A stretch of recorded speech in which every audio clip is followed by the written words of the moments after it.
This is Thrive Perspectives, an ever-growing discussion about the issues and ideas that shape our lives, with your guide, Dr. Matthew Jacoby. Welcome to Thrive Perspectives. This is Stu, your host, as we continue our discussions on the Christian worldview. What if the hardest part of following Jesus today isn't persecution, but pressure to fit in? We live in a culture that loudly proclaims, be yourself. Yet that same culture quietly punishes anyone who steps outside the accepted norms. What happens to Christian faith when acceptance becomes the highest virtue and disagreement is treated as harm? Let's join Matt and Connell as we explore why the quiet pool of conformity may be the greatest spiritual threat of our moment. Matt, Connell, Thrive Perspectives. Great to have you guys with us again, and we continue our conversation at the Christian worldview, and we follow on a little bit from our previous podcast where we looked at where trust came from, and we talked about the influence of the church in the world and how it built trust within community where previously there wasn't. It was sort of every man for himself, and there's this sense of trust and communal responsibility. But that kind of made me question, where are we now putting our trust as a Christian community in particular? As we look at the way the world and culture currently stands, we seem to live in a culture that proclaims be yourself, but at the same time punishes anyone who wants to kind of step outside what's considered to be the accepted norms. Yeah, so that is something, it's a very human thing. We've been described as hypersocial creatures, and we're made for community. But we have this, and you see this through history, the imposition of the wrong kind of uniformity, the wrong kind of unity is uniformity. This is like Tower of Babel kind of thing. Yes.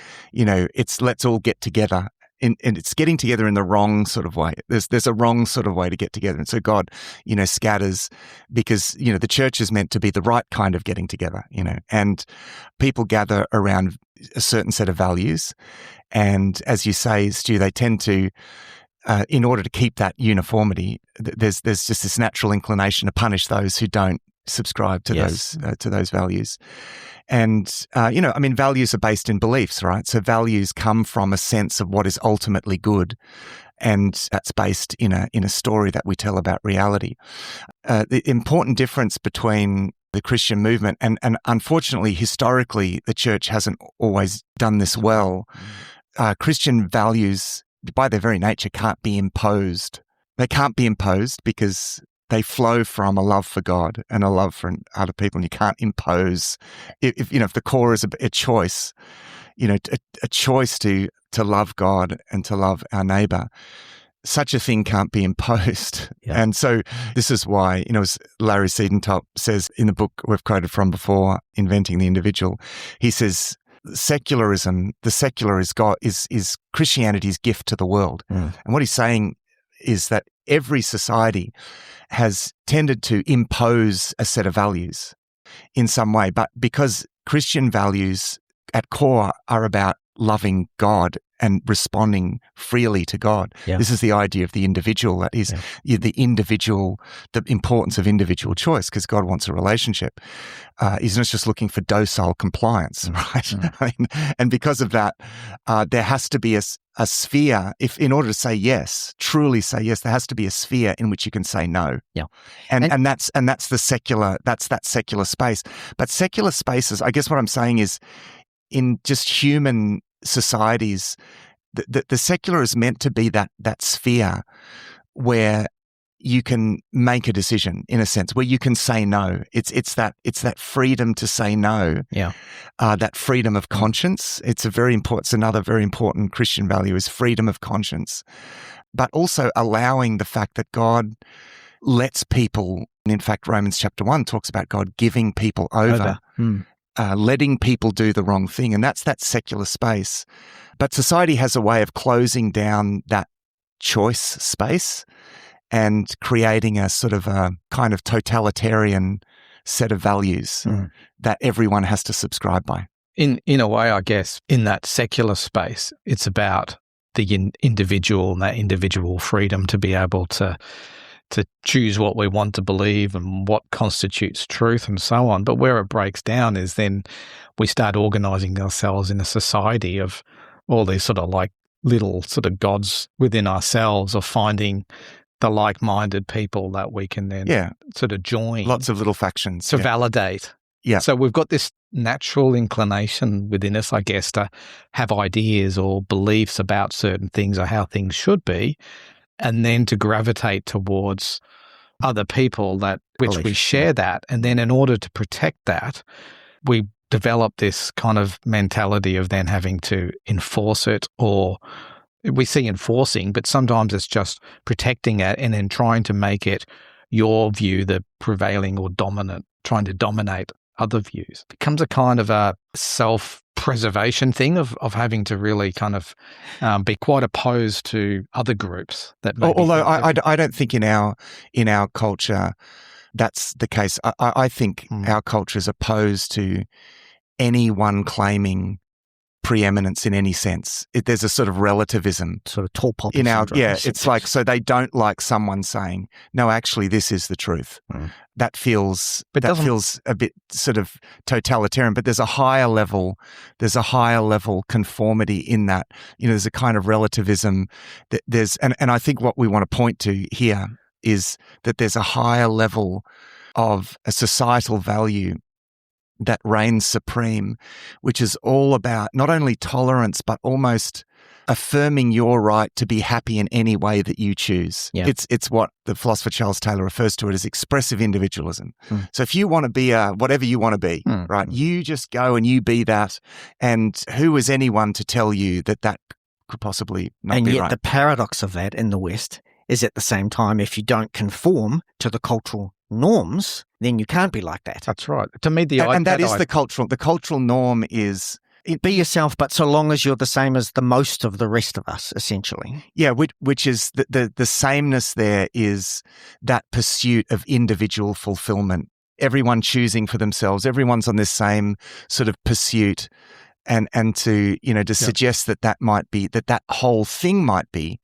But it doesn't work. Misguided is because then you end up tolerated. with having to protect that view, which means then somehow, like the way we are now in society, that unless you conform to that a dominant majority view, then you can be ostracized or cancelled out, because it's actually impossible in its pure form to say everybody should be free to think what they want and to do what they want, because it just doesn't seem to work. I can't quite articulate it. What am I trying to say there? It's a paradox. It's a paradox. But there is. Here's the thing.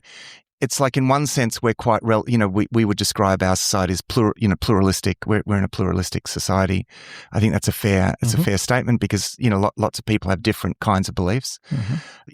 America was founded on the premise that like that idea of that secular idea where there should be freedom. Like freedom of religion, because in Europe, of course, if you were in a Catholic country, you had to be a Catholic. It's very difficult not to be a Catholic. It was imposed in various ways. I mean, not perhaps least implicitly imposed, but the first Europeans that went to America, when I say America was founded, I mean the modern America. And, a lot of people that went there were persecuted. They were the persecuted minorities that went. And so there was this idea that people should have the freedom to even to do what perhaps I would think that is the wrong thing in one sense. But the thing that we're saying here is that there's an inevitability about societies and the way that societies work. That yes, okay, America and Australia too would be like this. Australia's founded on that idea. It's like we don't have one religion that's imposed. We don't want that as Christians, because we want people to be able to respond to God and choose that for themselves. So they have to be able to not choose it. Now, Australia allows for that pluralism, but there's a dynamic. There's just a fundamental human dynamic where even in a pluralistic situation, there's a binding value that sits over and above that, that's often implicit, And I would say it's not that implicit. I mean, it's been abundantly demonstrated. Well, not only demonstrated, but well described and diagnosed by, and even secular philosophers. I've cited, Charles Taylor famously has, described it as a culture of expressive individualism. It's like whatever you, makes you happy. And that just seems right. I mean, this is the thing. Even with people of different beliefs, there's even a sense, and I would say even for a lot of Christians, that actually seems right. Whatever makes you happy, that should be the right way. Now, it's clearly not right, okay? Because, when you only have to, even a shallow reading of the Gospels will say that Jesus, that the way of Jesus is deny yourself, take up your cross. But express your desires, express who you really are, pursue happiness. I just want to be happy, just want my children to be happy. This is common talk even for, even for Christians. There's this dominant way of thinking that just takes hold of us. But I think it's gone beyond the issue that you want to be happy about, let's say. So whatever you want to do, I just want you to be happy. That happiness is not defined in the issue, but in being part of the group, being accepted by the group. And I think many people in today's culture would rather be wrong with a group of people than right alone. And so it's be happy, but make sure it's within the bulk of people so that you can be happy. And so we reshape our convictions and our beliefs and the things that we don't necessarily agree with, because actually it's in the name of being accepted by society and not, we all know you say something that's counter what the culture currently stands for and you get slapped about. But I don't think it's majority either. I think people find that sense of identity within not majority groups, within minority groups, of which there were many types of minority groups, from political activism or society's full of them. But we're talking here at a bigger, like over and above that, there is a way of thinking that wants to affirm.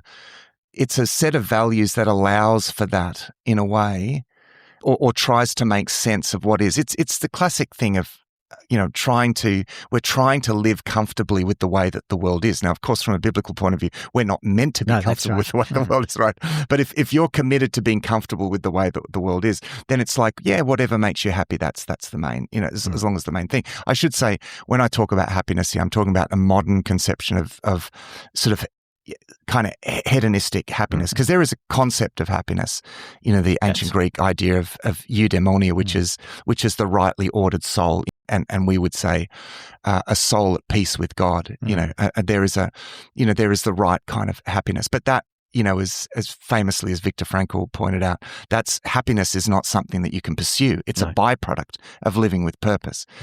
And to just ground this biblically, I said that there's an inevitability about just human societies in a fallen world, that there always is going to be an overarching way of thinking that will somewhat impose itself. And, famously, Jesus in the Sermon on the Mount talks about the narrow and the broad way. I'm not sure if you've got that there, Stu.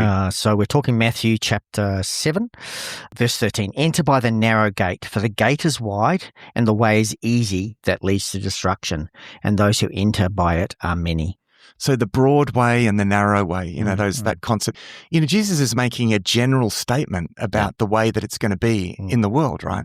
That the way of truth is always going to be a narrow way, and there's always going to be a broad way, right? So essentially he's saying, this is like a radical sort of statement, but if it's what everyone thinks is right, then you need to question it. Then you need to question it. And that's grounded in a proverb, actually, Proverbs. And it's interesting.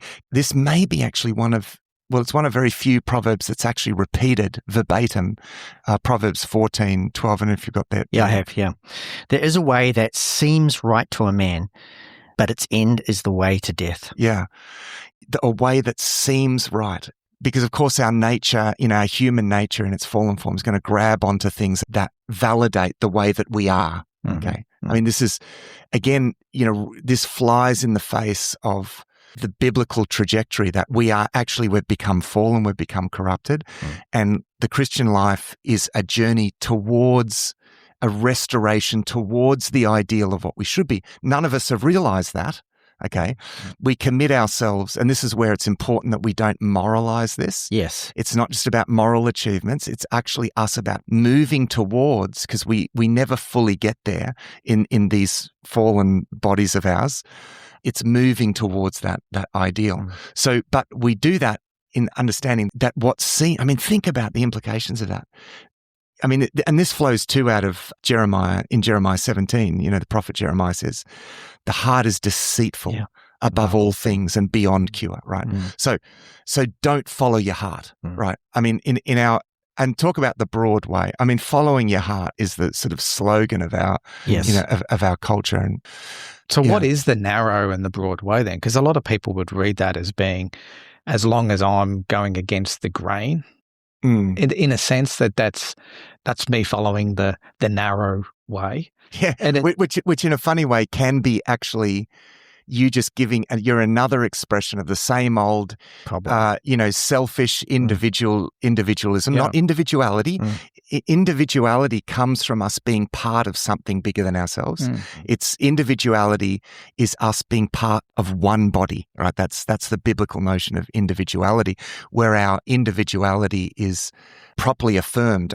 Really only there. I mean, you have to have this concept of us belonging to coherent body to truly affirm individuality. Individualism has everyone essentially looking the same, because we all have to be everything then. Right? We're all on this pursuit of sort of, independence and autonomy. So even those that go against the grain, yes, while it looks different, you're wearing different clothes and you have different political opinions, you have different, you belong to one of these minorities. At a higher level, you're just another example of something bigger. So the world would say identity is self-constructed, not received, whereas as Christians we would claim that identity is given to us by God.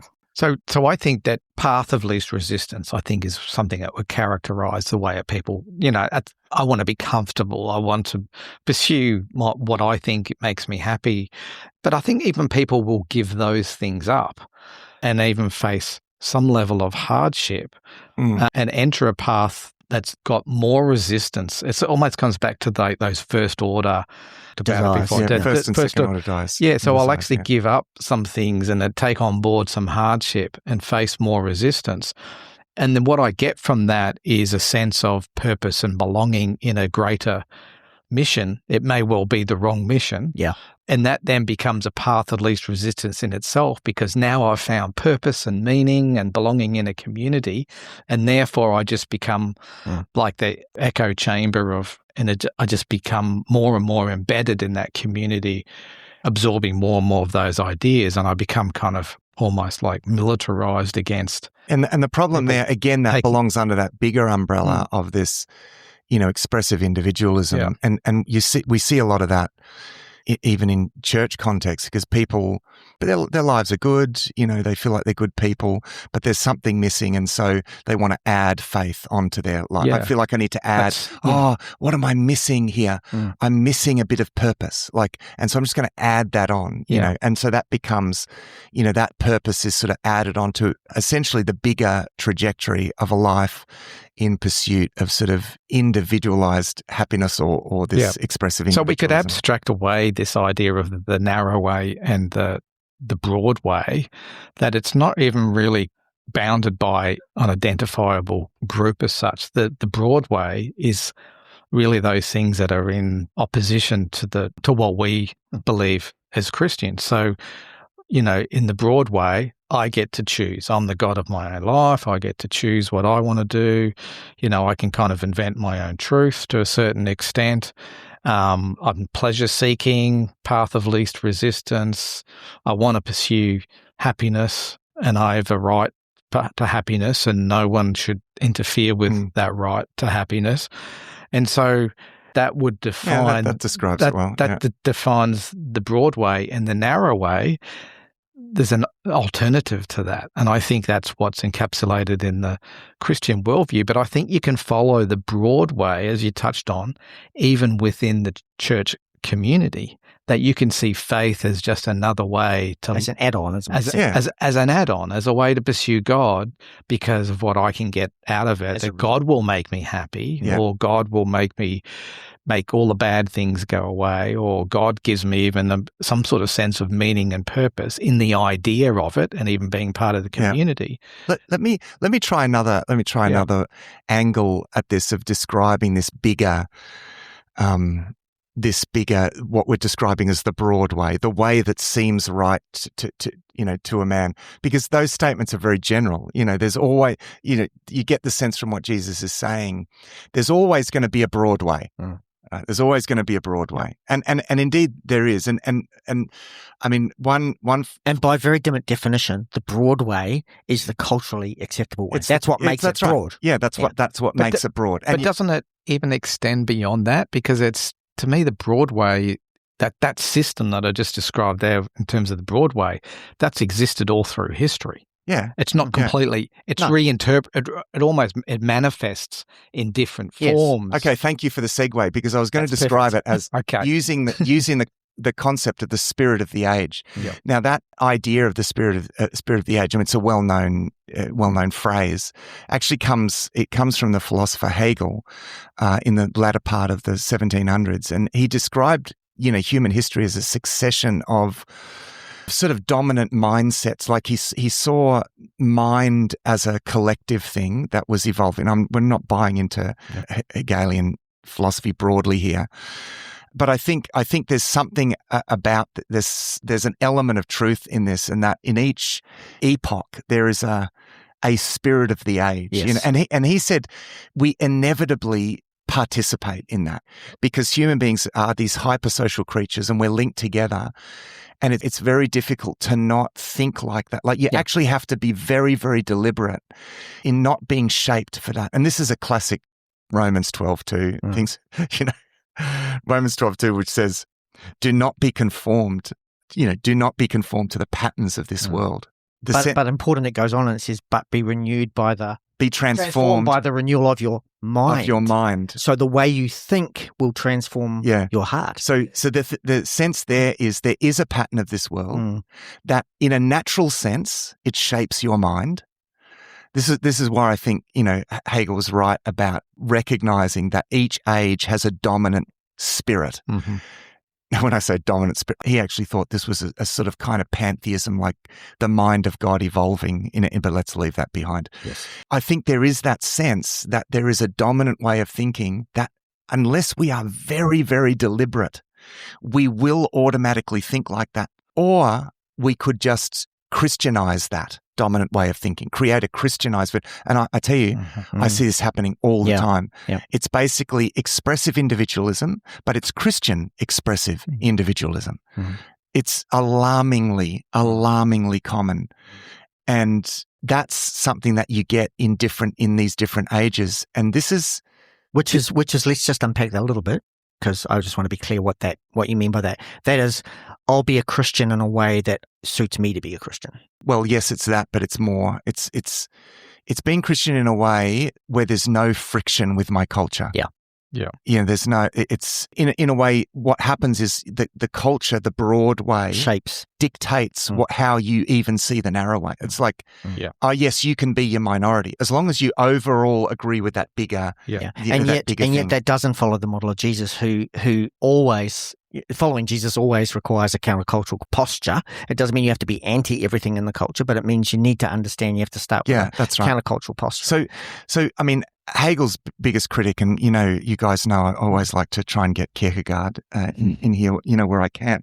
And this is my moment. Take it while you can, man. So this is an important moment because, Kierkegaard looked at that and basically he saw that was the problem in 19th century Denmark. He's writing in the first half of the 19th century, so sort of second quarter of the 19th century, 1800s. And this is when to be a Danish citizen, you had to be baptized. Yeah. So Kierkegaard says it's our age's tragedy that everyone speaks the truth. Like what he's saying is they're all confessing Christians, but what they had to do was to create a very shallow moralistic Christianity. And he we would refer to as Christendom. In fact, he used a term like that. This shallow Christendom over the top, which was like a shallow moralistic form of Christianity that was socially acceptable. And so that became the dominant culture of, it was a bit of an enlightenment, we're all enlightenment, more moral, and it was a strange mix of things, but, he criticizes that and famously said the crowd is untruth. Yeah. And essentially what he was saying is that if Christianity, even if Christianity becomes, and in 19th century Danish culture, it became the broad way. The majority. Then he said it can't be Christianity. I mean, Kierkegaard was very radical, he was very provocative, right? So, but there's something about what he's saying, because he's saying it's not that conducive or palatable to human nature. Let me say that. Christianity is not as compatible with human nature as it seems to be in our culture. Yeah. So we have to actually, in order for Christianity to have become the spirit of the age, we have to change it into something that suits us. But you don't even necessarily consciously change it. I see it all the time because I can see it within myself, but belonging to the community and the ideas around God and the mission and purpose that he gives me keeps me here.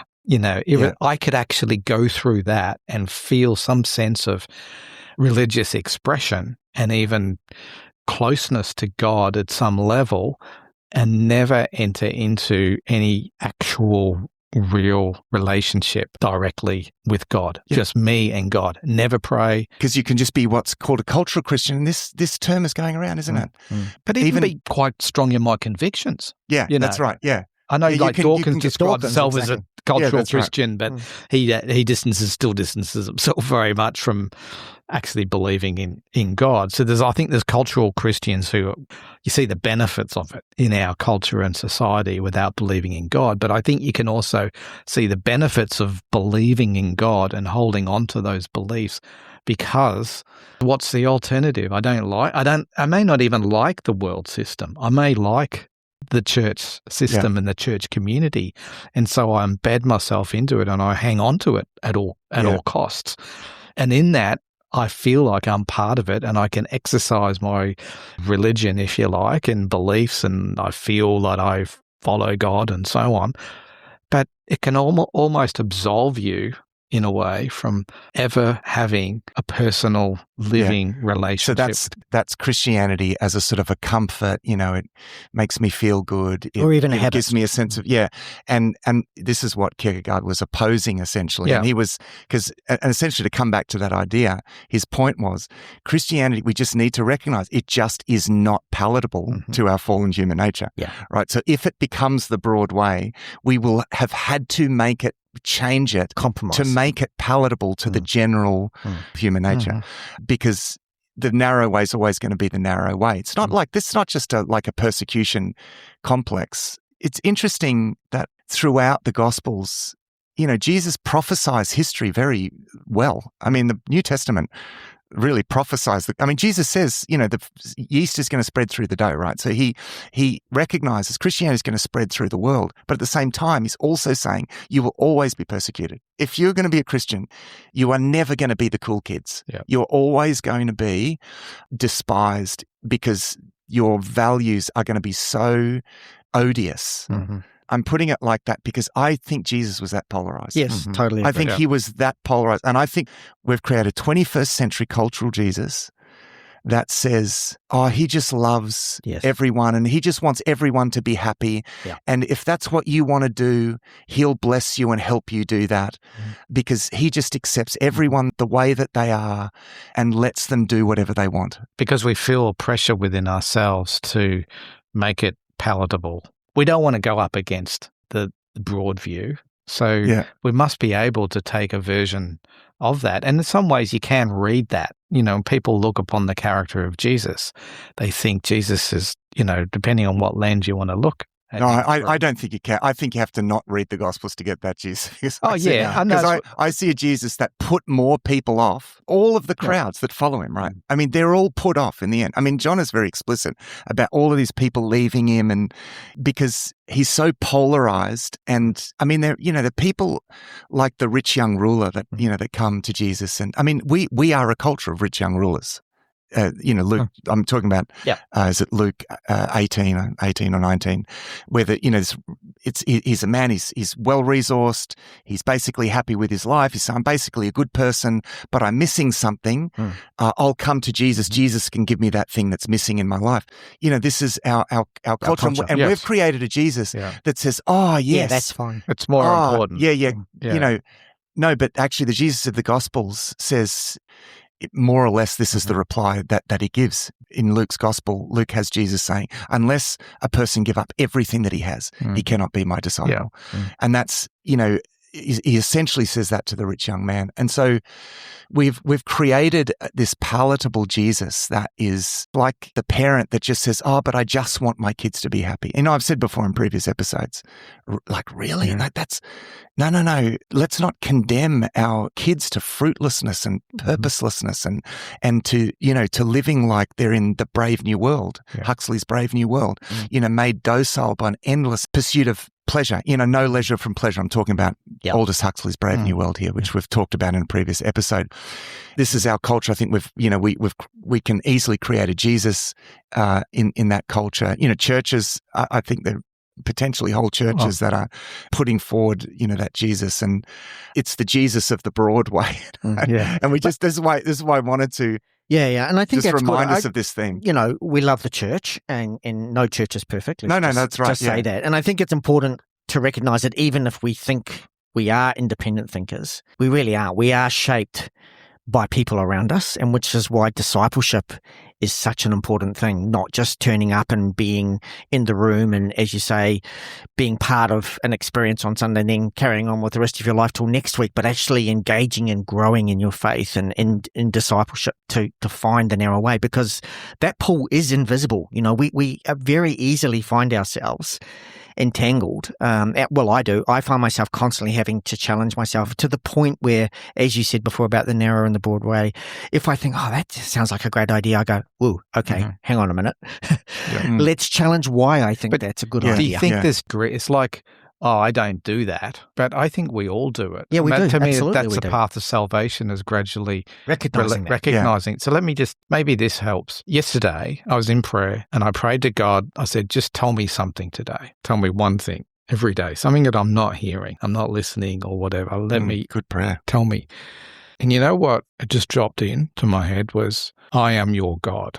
I've said that over and over again, and I've read it. And you sing it in songs and so on. It's so easy for that just to roll off the tongue. But I felt there's like a weight with it. I am your God. Yeah. I am over you. Yeah. I have authority over you. I own you. Everything that you do and everything that you think you want to do is in submission to him. I am your God, and you're not getting it in a way. Like, not totally, but it's like, let the weight of that, like, you have a God over you. And in the world system, people live as if they don't have a God over them. So I could see myself sort of in my mind quite clearly, I actually have a God over me, as opposed to people who don't. God is still God, but it's in their life, he's not. They want a God with a small g who follows after them and blesses them. Yeah, without like being a genie God or a sort of a kind of paganized view of God that without being God. Yeah, a God who isn't God, and it's like a sense of, wow, there's a sense of peace with that. But what comes with that is the fact I'm actually not owning myself. I have an authority over me, an accountability now. I have an actual God over me who has total authority. And that's not really the case. I don't necessarily behave that way or think that way. And so I think what God was saying is, I want you to feel the weight of what that actually means, that I am your God. And that's what you've entered into with me. And I want you to sit in the weight of that. Wow, that's a big statement when you actually absorb it and get beyond just, man, what does that really, really mean? And to me, that's what I see as a big point of difference here. The world system and what God's offering. Yeah. And the consequences that flow from that. If God is your God, there's a whole stack of consequences that then flow from That's that. right. And essentially, I mean, Jesus is telling us that most people don't want that to be the case. And we only have to look at the story of God's people, even in the Old Testament. They just struggled with this. They wanted to live their own lives independently, autonomously, and they wanted God to bless them. But God wanted them to step into a completely different life. Hence the call, you have to give up everything. You have to give that whole thing up.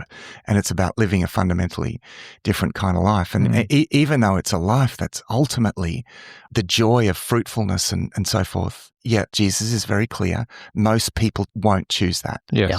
The very notion of giving up my independence and autonomy, abandoning that expressive individualism is absolutely odious.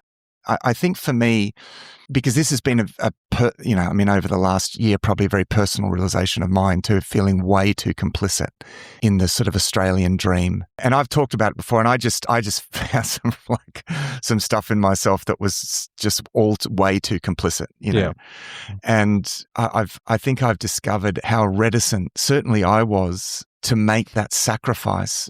But I've also discovered that when we do make that sacrifice, that when we do step onto the narrow way of Jesus, let me put it this way, we have free access to a costly life. The cost is very high. It's life for life, right? Jesus gives his life for us. It's like, I'm not going to bless the life that you're currently living. I'm going to give you a new life, right? I'm going to set your feet on a new path. But I am discovering, because I'm still very much on this journey, I'm discovering the price that we pay and what we give up is not even a fraction of what the new life is worth. Gain. But it feels costly. What we gain. It feels costly, but I feel like if we were to take a step back and look at it from God's perspective, we realize it wasn't, but it feels like it. And I think that's the thing when you step into faith, is you sort of going, I'm going to pay the price because I do believe that it's worth it, not for what I can get out of it, but even for me, where I sort of hear from God, I am your God. It's like, it's not just someone who's got some authority over me and is not worthy of it. And I think this is why when we pray, we need to center our thoughts on who is God, like the vastness, the scale, the God of the universe. It's not just some arbitrary kind of divine being, one of many. This is who's your God. I think that's why it's important to sort of re-anchor ourselves to that idea and then realize that, and you are my God. Yeah. That is who my God is. That's right. It's the vastness, the absoluteness, it's the all-powerful, and yet, and here's the thing, and yet he lets us say no to him. Some people feel like that's a bit rigged. He lets us say no because he wants a relationship with us, but if we don't say yes, he sends us to hell. To that, I would say, no, saying no to God is hell. Mm-hmm. That it actually, C.S. Lewis's big point was that hell isn't necessarily a place that God sends us to. It's a place that we choose. I mean, it's a state that we choose. We send ourselves. So, and the thing is, Jesus' point is that most people will say no. Like not only the broad and the narrow way, but think about the parable of the sower. 3/4 of the seeds falls on the wrong ground. Didn't take root, right? It was only this.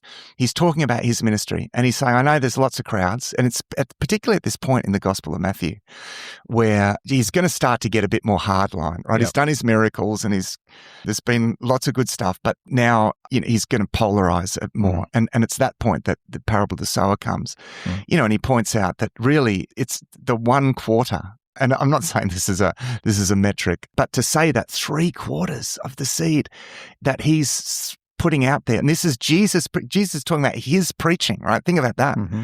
The most effective preacher there ever was, God in human flesh, preaches the word with miracles, and yet only as he's sowing the seed, it's going to only take root in 1/4. I mean, and I think he's saying it's meant to be an encouragement to his disciples, right? Yeah. Because he's saying there will always be willing hearts, but they're not going to be the most. So don't think in terms of crowds, right? Don't try and be the church that draws the crowd. It's deep, not wide. That's right. It's deep, not wide.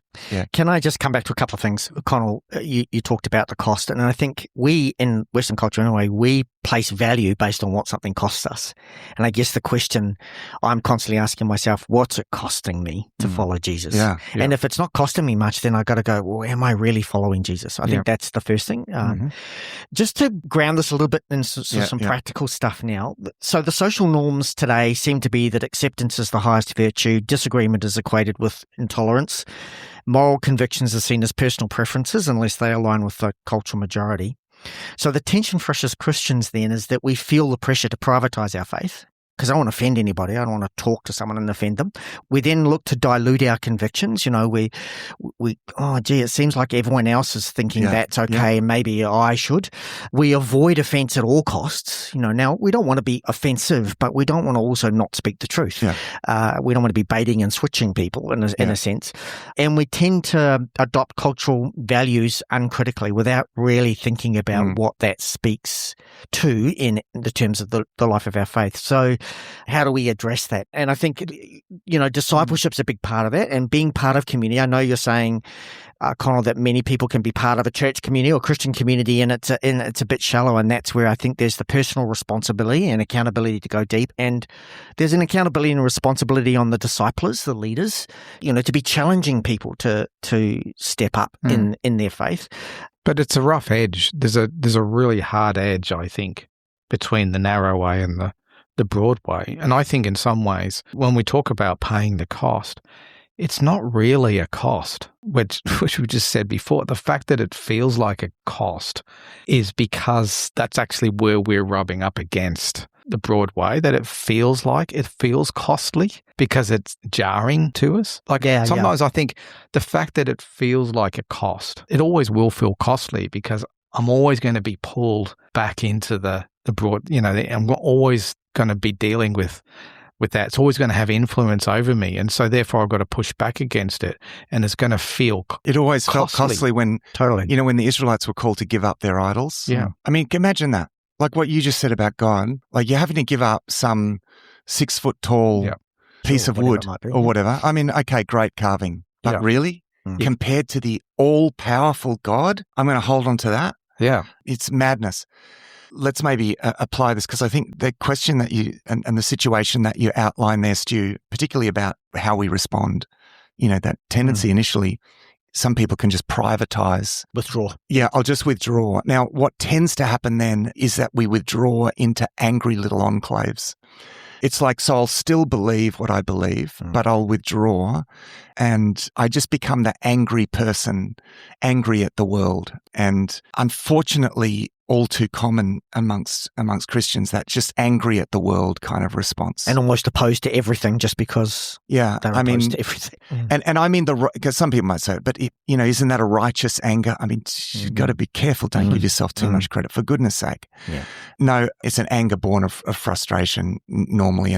And I haven't encountered it in a good way. There's a posture, I think, that we're called to, which is about living in hope, which is about living in discomfort in the world, being in the world, being a peaceful presence in the world, but also witnessing to the fact things aren't the way that they're meant to be by our discomfort in our, and I mean in our own skin and in the world, like Ezra coming, and finding that the people of Jerusalem were compromised, and he sits and he weeps and repents, and so it's embodying that repentance as a people. It's not just withdrawing into an enclave and just sort of throwing stones at the world. Or even not throwing stones. I think a lot of Christians probably just decide they're going to keep their faith private. They'll go to church and then they'll never talk about it to anyone else. And it's like, well, that's my belief and you have your belief, but that's just, not being salt and light in the world, which it's minded to be. And I would say this to that. I would say, yes, our faith is personal, but not private. Yeah. And I think this is a good way actually for us to go to the world. I mean, I've said this to people. Look, when they say, "Oh, you just want to," you Christians. I mean, one of the perceptions is, because the world is a power struggle, right? So they just think we're another player in that game. People will assume that, right? Because the game is so pervasive. It's a political power game. It's like Karl Marx said, everything is politics, and everything is a power struggle, right? And there are something like people will assume that we're just part of that power struggle. So actually, we have to point out, no, actually, we're not trying to force our beliefs. Our faith is not private, but it is personal, right? And by personal, I mean I am being a witness. I'm being a witness to a different way of living, which is what the people of Israel were meant to be. They were meant to be. That's right. So I don't just have another theory that I'm going to try and argue and win the day in the competition sense, but I have a testimony, right? I'm a witness to a different way of living. And there is power in that. When we talk about why we live, always be ready, Peter says, to give an answer for the hope that you have. I mean, it's interesting. It says hope, because hope is like, I'm not there, but I'm hopeful. It's funny with hope because it's like almost like a contentment to be discontent. Yes. Well, you can't have hope if you've got everything. I'm comfortable with my discomfort. I'm going to, because I choose to live in this discomfort. I'm not going to pursue happiness in that way. And yet in the presence, we have this peace and this joy in the midst of that. Paul says that joy comes from that, like the groaning and it's the hope that creates, that connects us with what God is doing in the midst of it. And so I think there's a better formula. I think that is a New Testament formula for social engagement, is about being in the world, being a hopeful and peaceful presence in the world.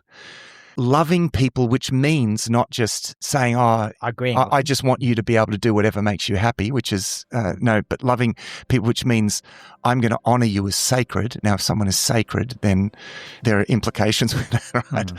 I just don't think it makes sense just to moralize at the world. I mean, we're inviting people first and foremost into a relationship in which God becomes their God. But we need to point out the radical implications of that. If we ever allow for a circumstance where we can be misunderstood as saying God is something you can just add onto your life. Add God onto your life. God is the missing piece on your already fairly content life. No, it's life for life. I think we need to remember the gospel. There's a radical call in the gospel, and we need to be witnesses to the fact that the joy of walking with God is worth whatever the measly sacrifice we have to make. Thanks for joining us for this episode of Thrive Perspectives. Our hope is that these discussions will challenge you to look at life from a new perspective. You'll find all our resources at the Thrive Today website, thrivetoday.tv. If there's a topic that you'd like us to discuss, please email us. Our email is contact@thrivetoday.tv. Until next time, our prayer is that you will thrive.